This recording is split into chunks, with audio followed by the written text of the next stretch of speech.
1 Corinthians chapter 10. For I do not want you to be ignorant of the fact, brothers and sisters, that our ancestors were all under the cloud and that they all passed through the sea. They were all baptized into Moses in the cloud and in the sea. They all ate the same spiritual food and drank the same spiritual drink, for they drank from the spiritual rock that accompanied them, and that rock was Christ. Nevertheless, God was not pleased with most of them. Their bodies were scattered in the wilderness. Now these things occurred as an example to keep us from setting our hearts on evil things as they did. Do not be idolaters, as some of them were. As it is written, the people sat down to eat and drink and got up to indulge in revelry. We should not commit sexual immorality as some of them did. And in one day, 23,000 of them died. We should not test Christ as some of them did and were killed by snakes.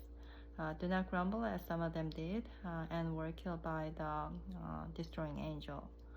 These things happened to them as examples and were written down as warnings for us, on whom the culmination of the ages has come.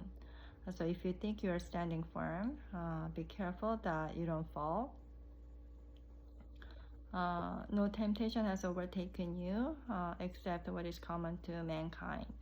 And God is faithful. He will not let you be tempted beyond what you can bear. But when you are tempted, He will also provide a way out so that you can endure it. Therefore, my dear friends, flee from idolatry. I speak to sensible people. Judge for yourself what I say. It's not the cup of thanksgiving for which we give thanks, a participation in the blood of Christ.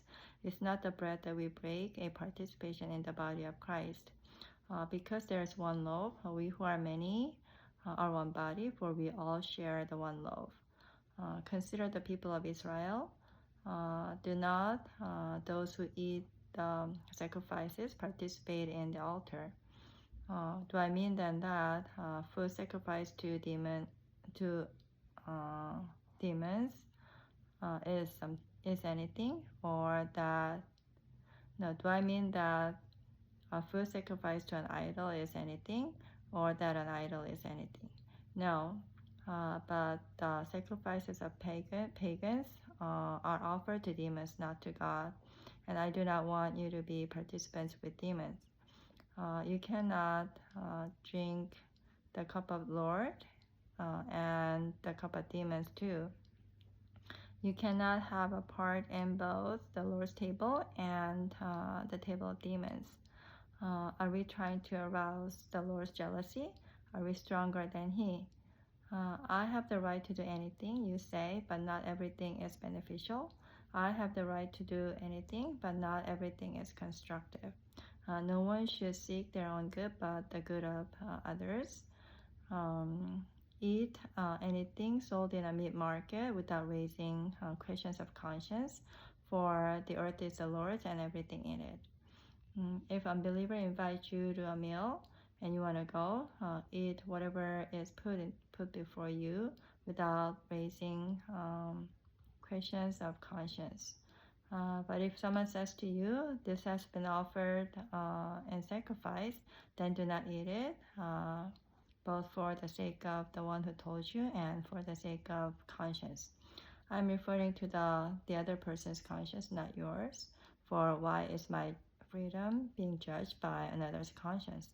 If I take part in the meal with thankfulness, why am I denounced because of something I thank God for? So whether you eat or drink or whatever you do it all for the glory of God. Do not cause anyone to stumble, whether Jews, Greeks, or the church of God. Even as I try to please everyone in every way. For I am not seeking my own good, but the good of many, so that they may be saved.